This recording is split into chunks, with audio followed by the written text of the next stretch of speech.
Welcome to Gardening and Friends. We're glad to have you back. This is season or episode number 4. And I see that Lilia has joined us and the Hammons are on. And Kim, glad to have you with us today. I think some more people will be tuning in here. I know that I've been getting text messages. So this is episode number 4. And last week we had a great conversation with the Luna family. They did a really fun benefits of the family garden episode last week, and they showed us some recipes, even a hummingbird recipe. That was a lot of fun. Lilia, how are you? Doing good. I just lost connection right now. I'm trying to get back in there. I can hear you. I can Yeah. see you. Can you see me? I can see you. So we have about 4 presenters, I think, today, 4 videos that we're going to share with you throughout this hour. And we are talking about gardening in small spaces. And at our house, that is definitely the situation. And I think without much further ado, I'll go ahead and start with the video that I made. My daughter is going to have a video at the end of this, and you can tell from our videos, you know, that I'm more of the builder, the create the space person for her, and she's the gardener. So I thought we'd start with how you can, a few ideas for small spaces. And then we also have Ostap, let's see if I can get that, has a video for us. The Hammons have a video for us. This is a video that that Lorna took as Kent was making, what did you call it, Lorna? What kind of garden was it? A vertical garden. There you go. Yes. And Lorna made a series of different short videos, and we merged those together into one video, and some pictures that she had from her prior garden in a small space in her, was that your backyard? Yes. And then some very interesting apple tree that I need to get me one of those. But here's the video, and I hope you guys enjoy it.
That was cool.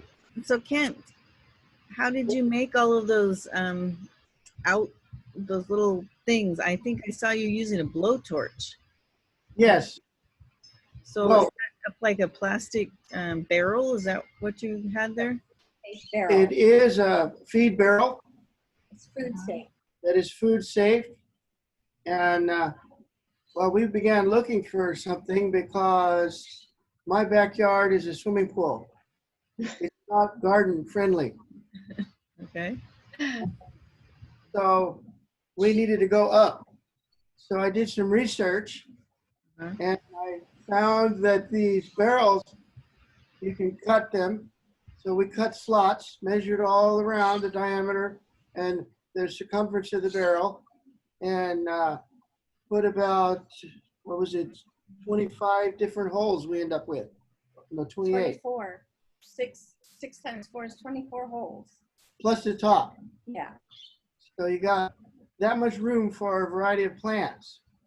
And in the research, I saw that even plants like watermelons and stuff can be put down at the bottom so that the heavy stuff ends up on the ground, but the plants come out of the barrel. Speaking of watermelon, I saw an actual watermelon growing in your yard. That was mine last year. Wow. Well, she included some raised beds and small areas when she was in her apartment. And I had wine barrels. I had cucumbers and watermelons in those too. Huh. Bell You had pepper. success, it looks like. We haven't Carrot. had much success around here with watermelon. Well, I even did potatoes, but I couldn't find that video. I even harvested potatoes out of the wine barrel. Awesome. And oh, she didn't show a couple other pictures that I sent her. I even had mushrooms. But, And zucchini. There was a zucchini one in there too. yes. Lorna, so what all did you plant on that and that project of you guys? Well, I went around the barrel and said what they were. I can't remember all of them, but there's like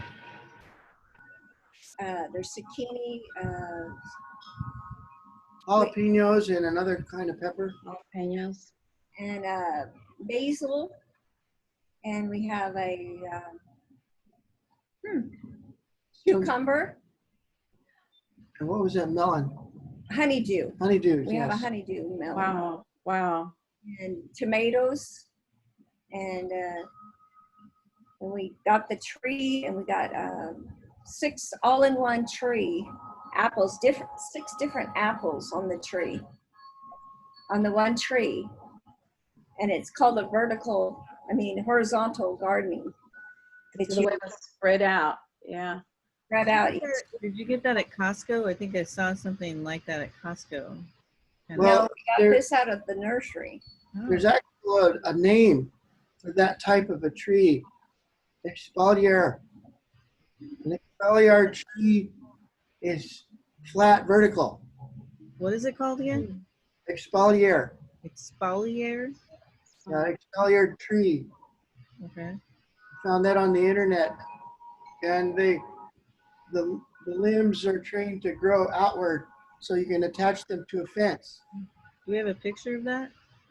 Yes, we had it on the video, Oh, but sorry. we'll walk over and show you. I'm going to have to watch it again later. Well, it is over here. Okay. Oh, good.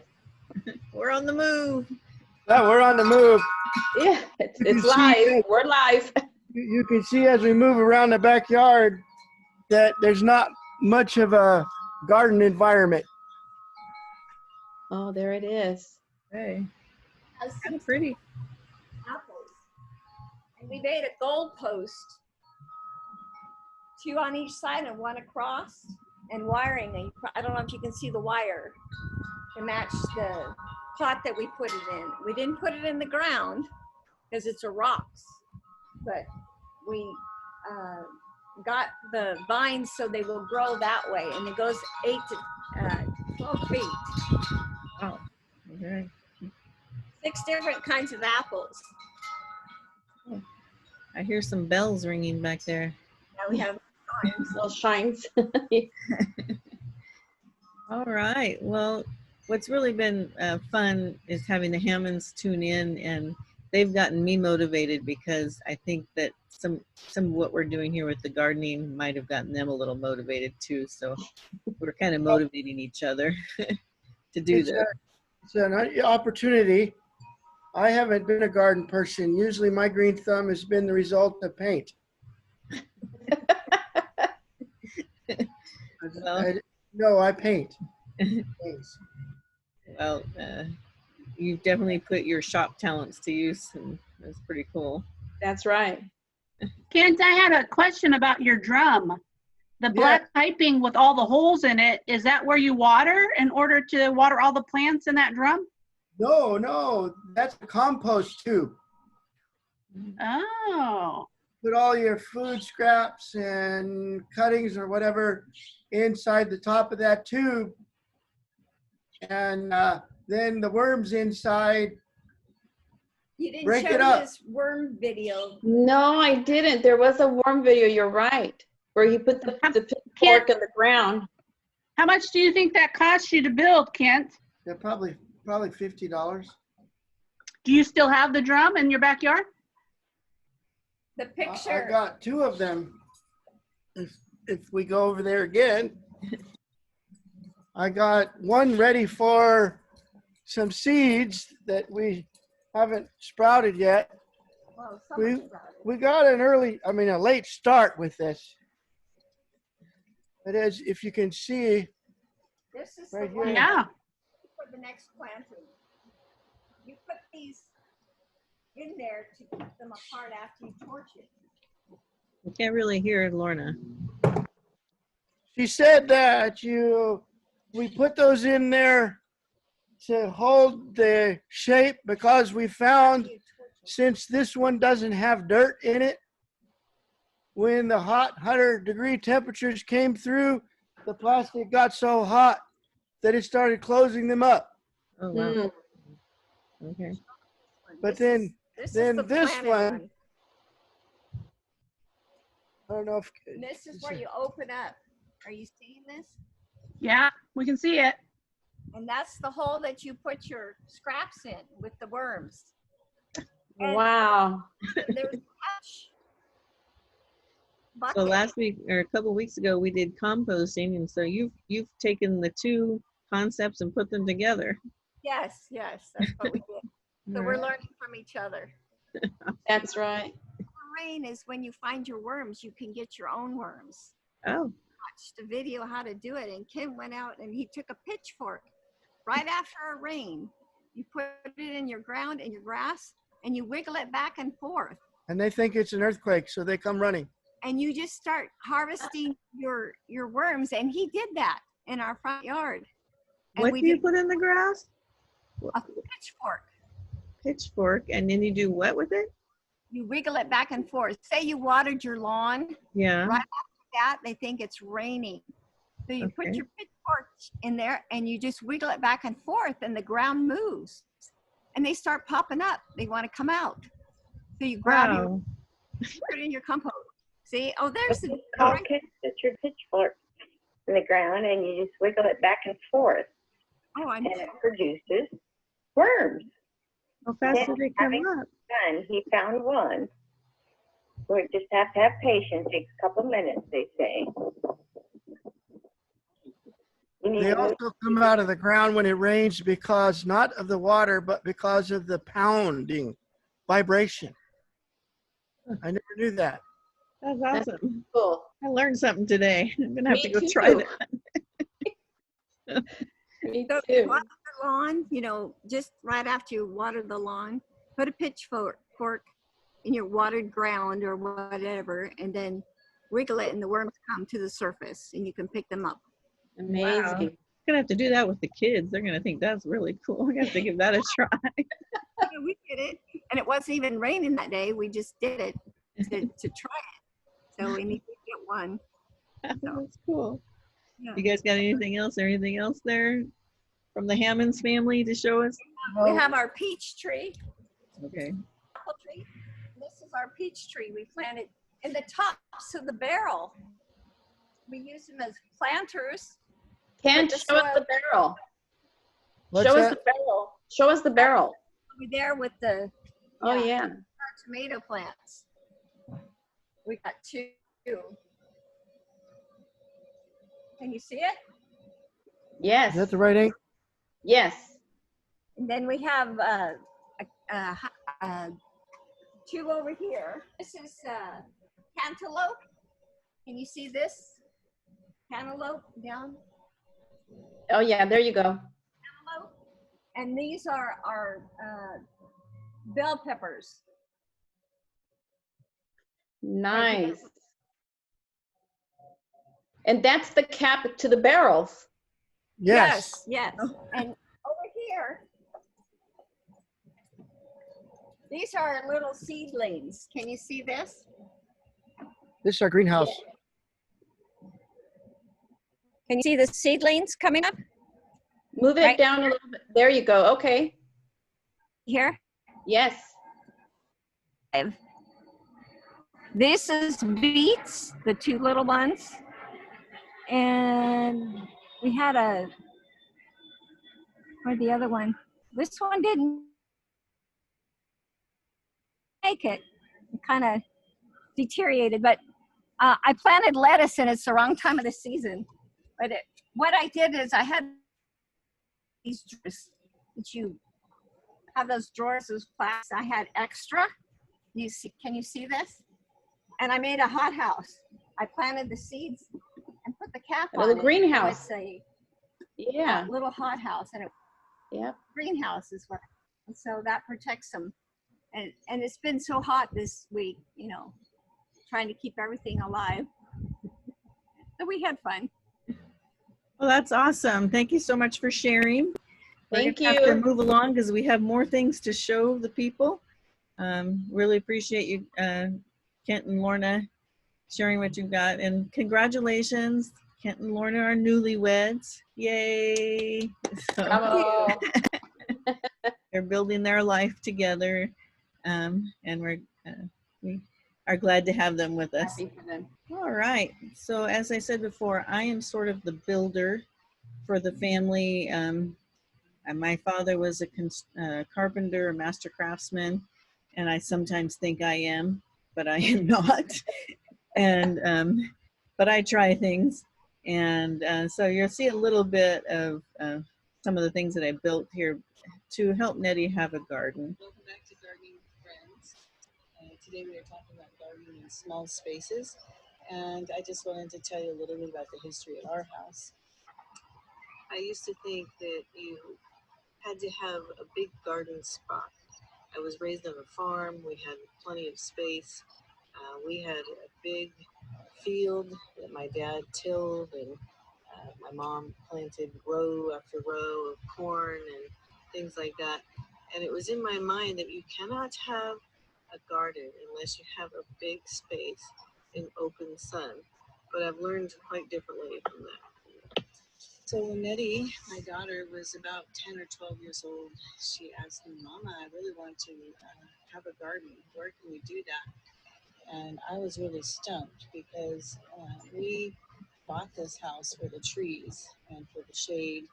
And we just love our trees, and we weren't ready to sacrifice our trees. So she just kept asking for like over a year about a garden. And as a mother, you really want to give your daughter whatever she can have that is healthy for her. And I started kind of racking my brain and trying to figure out how we're going to do this. The only sun area that we have is on a patio where we have the basketball hoop. And pretty much everything else, there's just a couple of other little spots of sun, and everything else is shade. You know? She just decided, I'm going to do a garden wherever I can find a spot.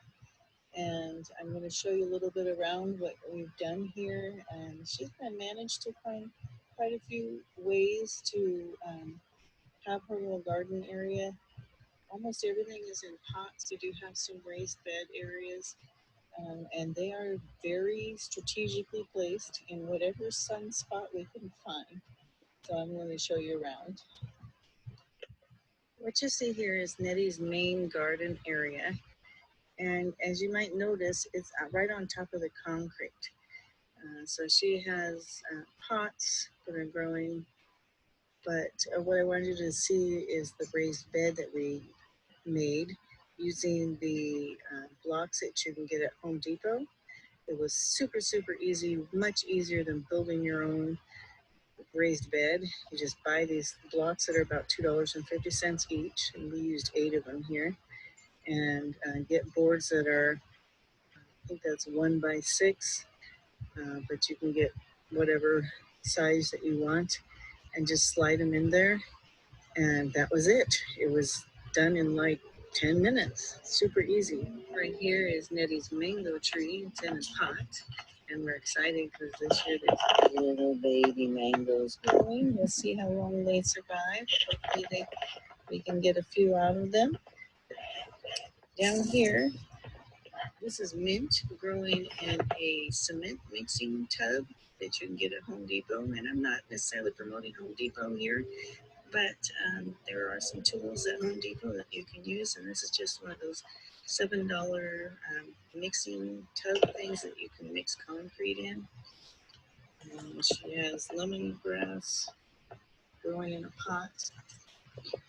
The blueberries are growing in pots. Over here is a raised bed in a small space, about 2 by 4 feet long. And that area is in the sun later in the afternoon. And the little clever pots hanging on the side. That's a nice little trick. This one's only about 2 foot by 3 foot. And it's up on cinder blocks. And it's really nice because it's so small you can move it. We actually moved it the other day. I encourage you to think outside your box. If you are one of those people who thinks that they need to have a big garden and in open sun, like I used to think otherwise. If you see here, we have 3 different kinds of pots where she's growing things. You may not have ever thought about just using one of those plastic container, like that red tub there in the middle, one of those tubs. That works. Put some holes in the bottom and it works. Of course, we'd love to have more space. That would be awesome. But right now, we're finding places to put our pots, and I encourage you to keep looking and keep rethinking the gardening plan and how you can do it in your small space.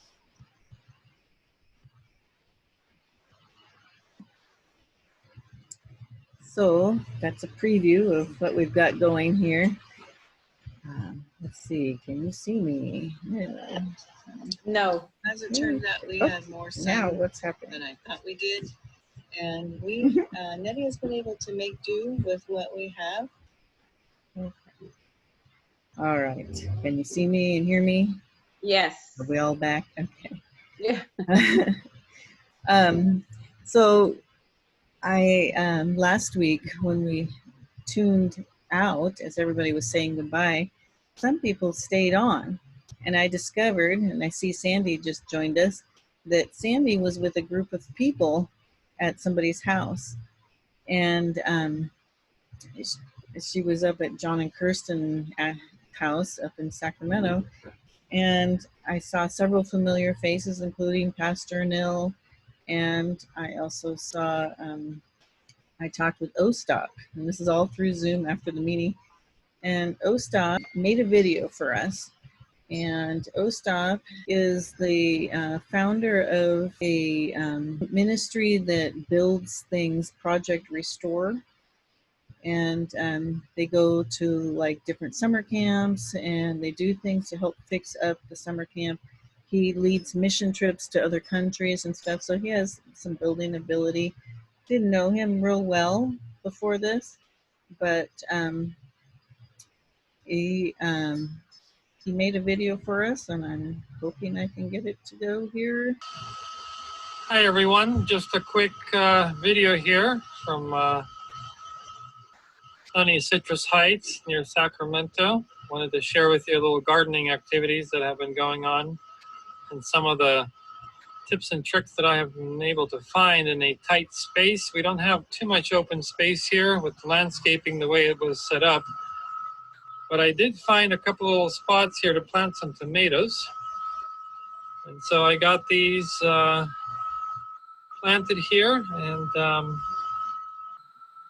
the key for the tomatoes is to keep them watered, but not too much water.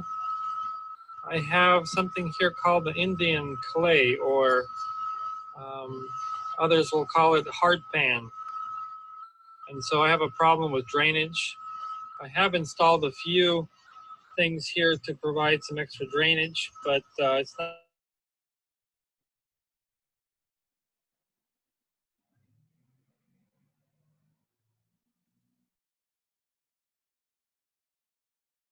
Hey, Kara, the volume's off. Stay nice and green and nice and dark. So we use iodine and salt as a mixture. And we have a 5-gallon bucket here. I'll show that to you in a minute. And we mix that up and add it ever so often to keep the plants nice and healthy. You'll see I already got tomatoes coming in. Let's see if I can give you a better view. Here's a couple of tomatoes coming in there at the bottom. And I have the drip lines set up. I don't put water directly underneath the roots. I keep them off to the side. I also have some mint here for tea. And somehow this tomato plant self-started and is growing together with the mint. So I'm just going to let it be. I don't think they'll interfere with one another. And again, the water is just a little bit off to the side. Now on this side, I've got tomatoes growing in a bucket because I didn't have any black soil here and the dirt was really bad. So I just put some soil in here. I went to John and Kirsten's house and borrowed some soil. And as you can see here, I've got some pretty big tomatoes coming in just right inside of that paint bucket. They've been in for 3 weeks since I transplanted them, and they're already putting out some tomatoes. This is the Better Boy tomatoes. So just a regular old paint bucket. You break some twigs and some branches, and about this much of the bucket here, maybe 2 inches of the bucket here, is twigs, branches, leaves. And then on top of that, we'll throw the soil, and then we'll plant the tomato. So then it has good drainage on the bottom. I did not put any holes in the bottom of the bucket. I plan to reuse the bucket for other things later on once this is done. So just a regular bucket, and provide a little bit of twigs and branches and pine needles and leaves on the bottom, and then the rest of it is soil. And I water every other day. So they're doing pretty good. The leaves are nice and strong, nice and firm and dark green. This is the other one. I did chance it with this one. I just stuck it in regular dirt. And it's not producing as much, but it does have smaller tomatoes here. This one's been transplanted about 3 weeks now. And here's the other tomato. It's coming in as well. And then I've got a couple more on this side. Remember to trim up and prune these tomatoes. The way you do that is when you have something like this happening, where you've got the main stem, then you've got a shoot here, and then you've got a shoot in the middle. These middle ones, you want to get rid of those. They just take up a lot of energy from the plant, but they don't produce any fruits or vegetables. So I just break those off. Let me show you how we do the water.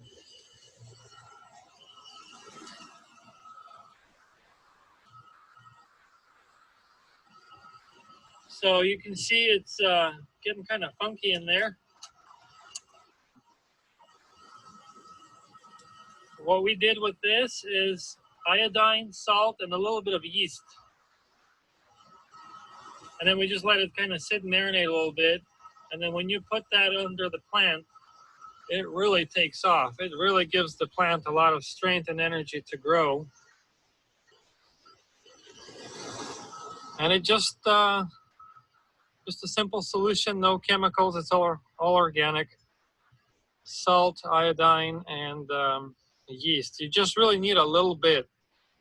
For a whole bucket, I'm applying maybe 3 tablespoons of yeast and maybe 5 tablespoons of salt, and then about 10 drops of iodine. And it gives these plants a lot of energy. This one is taking off as well, and it has a lot of tomatoes already on it. This is a cherry tomato plant. And so there they are on the bottom. I did the same thing here with the cucumbers. Just a bucket of dirt, and I've got the cucumbers already taking off. I believe there may be some already on here. Yeah, there they are. There's a couple right there. So this is just what I've been doing here at the house. It's kind of simple and quick, and when you're done with these, you just dump the soil out, put the bucket to another use, and that makes it simple. If you want to fluff up your dirt and make it a little bit more healthy for the plants, I'm growing some worms in this bucket. So I just went to a regular store, picked up a package of 30 worms, and so I leave them in there. They multiply, and so then I transplant them near the plants, and they aerate the soil and make it easier for the roots to penetrate. So in a nutshell, this is what's been going on. This is the cucumbers coming in. This is the tomato. And then here on the other side is the actual garden. I've got 9 tomato plants, 1 cucumber plant. Well, actually there's 2 in one bucket. And then I've got some onions and garlic and parsley on this side. This is from the spinach family. I don't know the name in English for this, but this is a sour tasting leaf. Great for salads, for soups, for juicing. Good content for vitamin C and also good antioxidants. All right, I hope this has been useful. Feel free to write and ask any questions. I'll share with you what I know about gardening. We've had this out here from year to year, on and off for bunches of years, and it's been producing. It's not a very big plot, but it makes it fun for the summer to have some fresh vegetables. Okay, everyone, take care. So that was Ostap, Dzyndra, and I was gonna try and show you his picture so you could put a face to that voice. Okay, that's Ostap. Just so you can now put a face to the voice. Mm-hmm. So Ostap could not be here today. He went up to the mountain, so he made that video ahead of time for us. And it was nice of him to do that. And if anybody else who is on here or watching this would like to make a video to share, we'd be happy to share that with you. I have one more video to show you that my daughter made. And as I said, you know, we're in the same space. We're doing, we're working on the same project, but she's more of the gardener and I'm more of the builder. And hers is about 11 minutes. Her video is about 11 minutes. And if you stick with us, I have something kind of neat to share with you from the Bible to close the end of this program. So let me see if I can get Nettie's thing going and enjoy. Hey guys, Janette here. My mom asked me to do a little video kind of showing how we grow some like annual vegetables and stuff in our small spaces that we have available in our yard. So I'm gonna just kind of show you like a panoramic view of what our yard looks like. What you may notice, it's not like super tiny, like the actual space of our backyard, but the big problem is we have a bunch of big fruit trees. So the shade that they cast really limits the spaces that we can grow things that require so much sun, like all the annual vegetables pretty much. So let me show you what that looks like.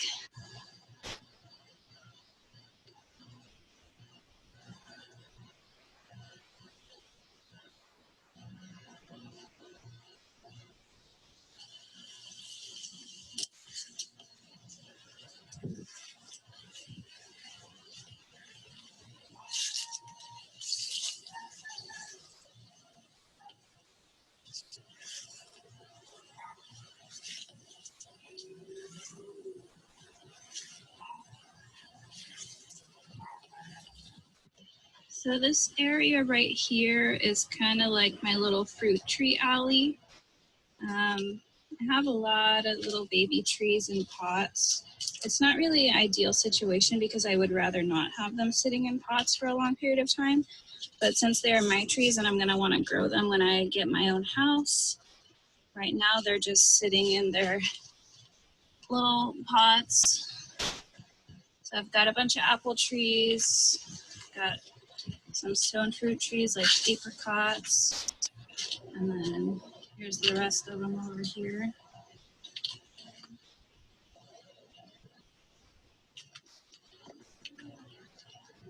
And then I also have these blueberry bushes in pots, which has been working really well. So smaller bushes and like dwarf trees you can keep in a pot okay, but the larger ones really prefer to be in the ground.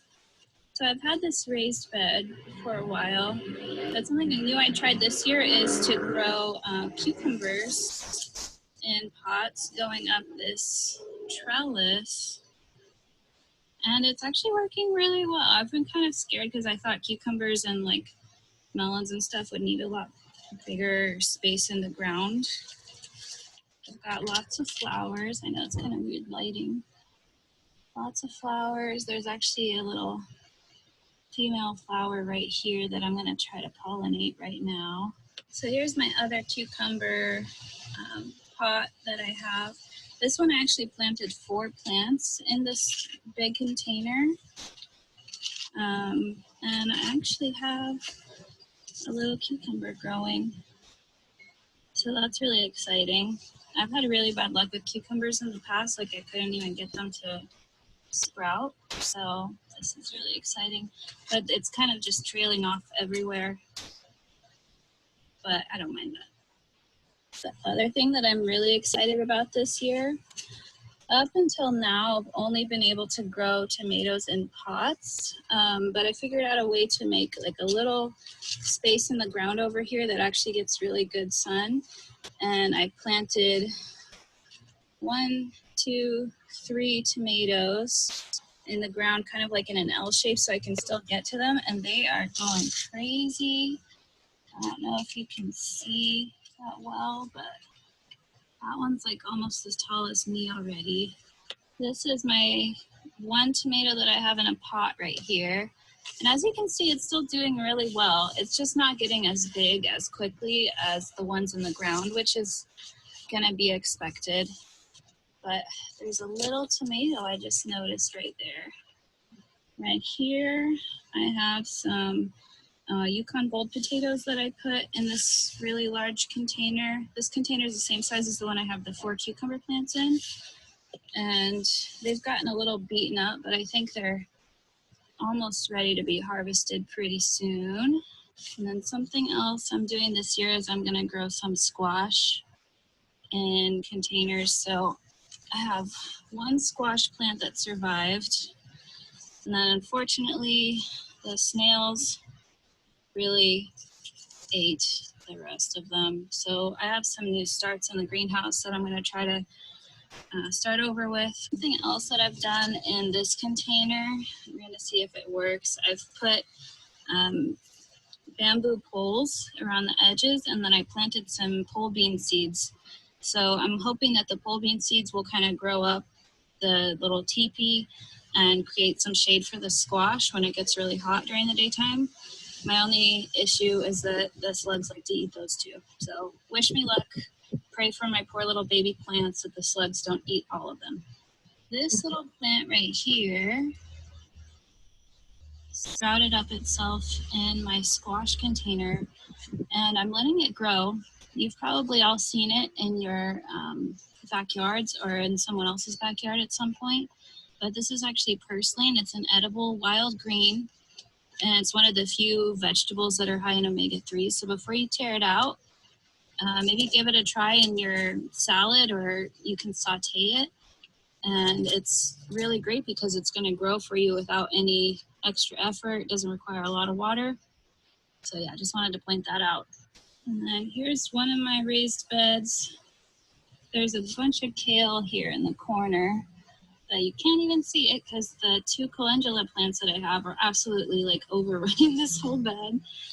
And then I put a couple zinnias there and some beets in the corner, and then I'm going to be planting some more stuff. I've got some basil in the back that I'll show you. I forgot I also have Swiss chard hiding under here, underneath the calendula. This is the back side of my raised bed with the flowers in it. I've got this really cool lettuce leaf basil. It's kind of wilting in the heat right now because it's like 105 degrees today, but that's awesome. You might notice I plant everything really densely, and that's because I just don't have a lot of space, and you can actually plant things densely as long as you provide them enough nutrients.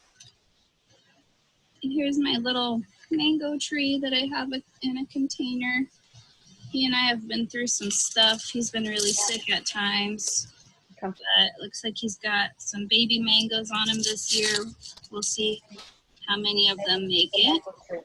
Look, she's got mangoes on her mango. In the shade over here for a second. It's super hot today.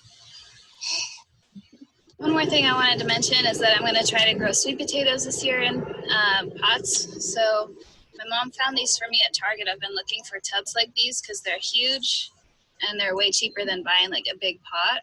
So I've ordered some sweet potato slips. I'm going to put maybe like 2 or 3 in each pot, and it should be plenty of space. So you can grow pretty much anything in containers as long as the container is big enough for the plant that you're trying to grow. And that's the biggest thing to remember with container gardening. You have to have a big enough container for what you're trying to grow. And if you provided enough nutrients and water, because containers dry out fast, you should be good. And don't forget to intercrop your plants. So plant like different things in with the larger stuff that will allow you to have more things planted in the same container. Thanks for joining me today, guys. I'm gonna go inside and drink some water because I am sweating so much. But I hope you have a good Sabbath, and I hope you learned something from the video.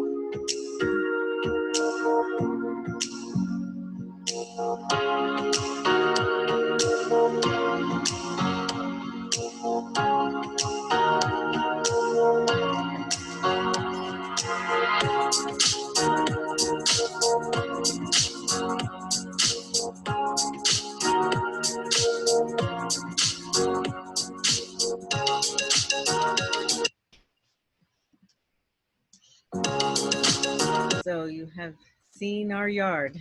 Yeah, that's entertaining.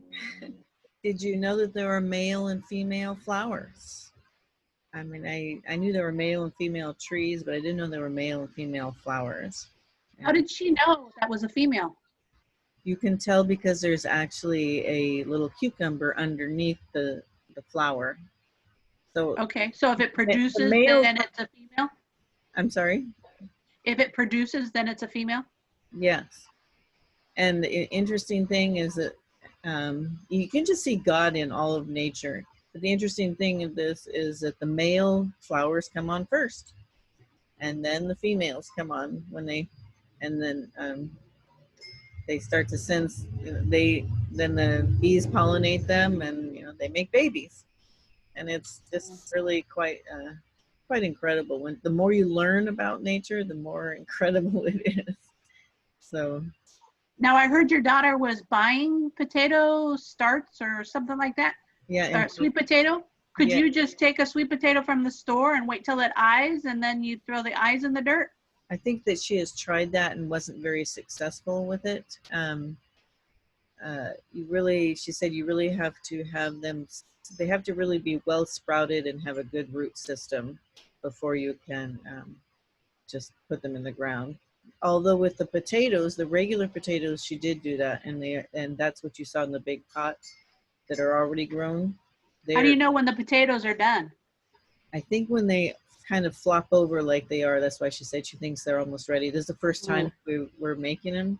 But with that, she put potatoes in the bottom and put a little dirt over that, and then they would grow green, and then which is contrary to what my thinking is, she would take more dirt and just cover up the green, so cover up the leaves and everything. So she would cover it again, and then it would sprout up again, another maybe 6-8 inches, and then she'd put more dirt on it until that tub was totally full, and then it grew out the top.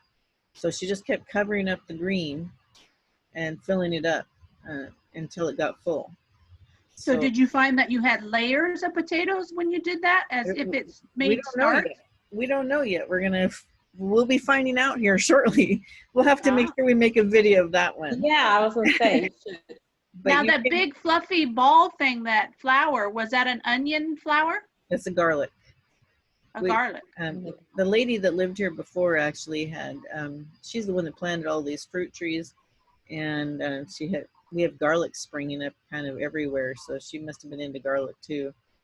So yeah, and Nettie has been spreading the garlic around as much as she can, so they're kind of popping up everywhere, and I think they're very susical looking. I like them. Yeah.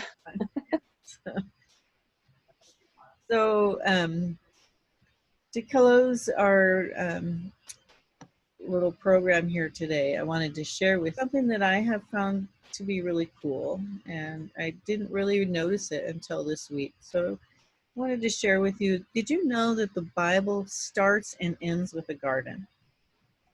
And we're going to go and take a look at Genesis 1, which is, of course, most of us know that is the first book of the Bible. And if anybody would somebody like to tune in and maybe read verse 1, or I'll read verse 1 and somebody want to read verse 11. So in the beginning, God created the heavens and the earth.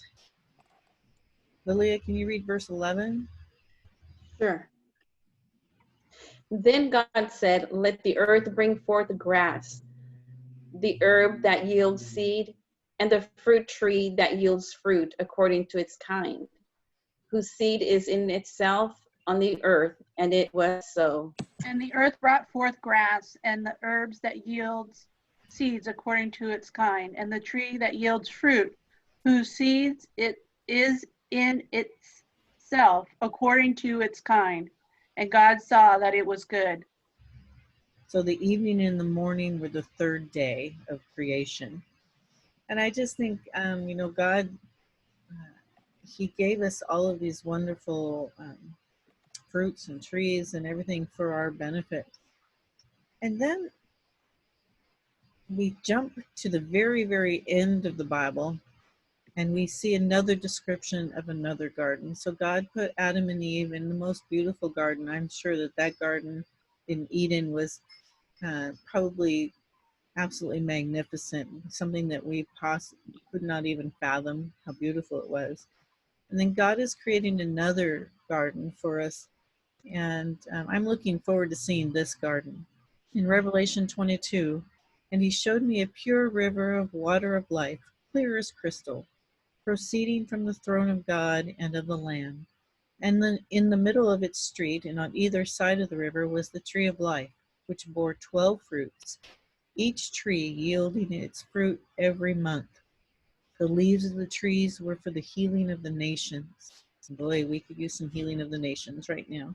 Mm-hmm. And there shall be no more curse, but the throne of God and the Lamb shall be in it, and his servants shall serve him. They shall see his face, and his name shall be on their foreheads. And there shall be no night there. They need no lamp nor light of the sun, for the Lord God gives them light, and they shall reign forever and ever. That it just sort of gives me tingles that not only the description is beautiful, but just thinking about how God bookended the Bible with a garden in the first 4 verses, and the last chapter of the Bible comes back to a garden. And even when you think about it, it talks here about this, there will be no more need for a sun. And in the first chapter, it talks about creating the sun. There's just so many things to think about there. And I'm appealing to you all, let's all meet at the Tree of Life. Yes. We can all meet there and experience the 12 fruits. I think that'll be amazing. And I want to be there with my friends, and I hope we're all there together. Next week, we're still kind of putting it together next week, but it looks like we will definitely have a segment on, there you are. We will definitely have a segment on succulents with Ed and Barb Home. We'll be doing probably about half of the program on the succulents. Barb has amazing succulents in her yard, and she's going to be talking about propagating. And Kim, I know you have succulents, and I ask you to join us again next week. And if you have some ideas or would like to share something, and Lilia, maybe we can see your video that didn't work out for this week. Yes. And, yes. So, Kara, just real quick, we have one of our audience has a question, and that's Tim, who we can all see here. okay. And Tim, did you want to ask? You were asking about us using snail bait. Yes. Is there something that I don't know about the safety of snail bait in a garden? You guys use snail bait? I do not use snail bait personally. I do, however, just recently started. I don't have snails, but I just recently started saving eggshells, and I've been crumbling them down and saving them because I heard, and I was, gardening is newish to me. I just started gardening last year. And so I Googled things to find out how to solve issues like that. And I heard that eggshells, you crumble them and then you spread them around near the plant, and it keeps the snails completely away without using any chemicals or anything like that, if you're concerned about using chemicals around your garden. I don't know if somebody else has any snail issues. Yeah, well, he might have mentioned that because I saw there was a snail in my video. Yeah. Nettie is really trying to do organic gardening, so we're very careful. She's very careful about the chemicals that were used. I keep mentioning to her, how about snail bait around the base of the pots and around the base of the raised bed. She really wants to steer clear of that. I did see Kim just make a mention on the chat that salt works also. And I heard a story once about a minister that would go and buy beer, and his parishioners saw him buying beer, and they finally approached him and, why are you buying beer?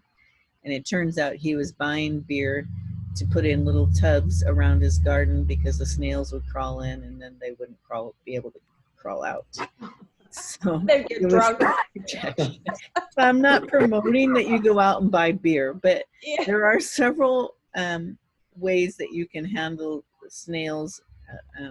And the eggshells, I believe that's because it's very sharp. And it, that probably harms them to try and cross that. So there are several ways to try and we have a real snail problem here, and it's a challenge. So you don't have a problem crushing them when you find them? Oh. Every once in a while I step on my bare feet, and that's really just I don't have a problem picking them up and throwing them over the fence. I mean, we do play God, it seems, because we don't want snails, but we do want praying mantises and ladybugs. Yeah, yes. We don't want red ants, but, Oh, Right. but we like roly-poly bugs, so it's just funny how we kind of, selective. we don't like mosquitoes or flies for sure. But we like the mosquito eaters. I call them the mosquito eaters, those giant Exactly. ones. Yeah. The giant one. Well, just like everything else, some things are good, some things aren't so good. Yeah. Then we probably need a whole week on gopher control. We can do that later. Oh yeah, we could use some of that. If you have any gopher experts out there, let's make a session on that because. I plant everything in gopher cages. That's Oh. what I found out about Everything. barrels. What's a I gopher? have a field behind me. Oh. Get into the root system. And using Um, barrels. Yeah, that they're specific gopher barrier cages. And I have to plant my flowers, my vegetables, everything. It's the only thing. 32 years we've lived here. It's the only way to grow anything. Wow. I found out about the barrels. The gophers can't get in the barrels. That's very true. Okay. Very true. Yep. I know there's a couple of things. We have some issues with gophers, and Pastor Base mentioned to Jose to use these like some little pebbles. There's a little, and he just found some at Home Depot here a couple of weeks ago. So we're going to be using. It kind of just pushes them away, so you don't necessarily harm them. They just don't like the smell, so they move on. Yeah. I just push them over to the neighbor's yard. I had a gopher in my yard last summer, and it would suck the plant down into the ground and out. Yeah. And I talked to someone, and they said, put the pinwheels, and they rock the ground. So I put several in there, and that keeps them awake. Oh, interesting. Things, whatever. I have one over here in my yard now, but you put that in the ground, and they don't like the shaking of the ground. They think A little sound, a movement. Yeah. But we find little mountains of dirt in our front yard and our side yard. We have little piles of dirt, and we're like, and there's another one over there, another one over here. So suck your plant right in because it was almost ripe, and I thought I come home to take care of it. Where'd the plant go? I couldn't see it. It hadn't even been there. I mean, it just sucks, and then the ground goes with it, and it covers the hole. I mean, the plant was, and every day it was a new plant. I said, what? I figured it was the gopher finally. So I had to put wire on the bottom of the thing before I planted. That was that raised bedding. So you have to put the wire all the way down and then put your dirt on so it won't come through the ground. It won't go underneath. You see, we can have all kinds of different subjects, Kara, that have to do with gardening. Well, it sounds like we have some people who have gopher experience, so we'll have to have you all make some videos for us. Little short videos, yeah. All right. Well, I'm going to turn off the YouTube live feed, and you guys are welcome to stick around if you'd like, and for a few minutes, and we can chat. But I'm going to stop the live feed.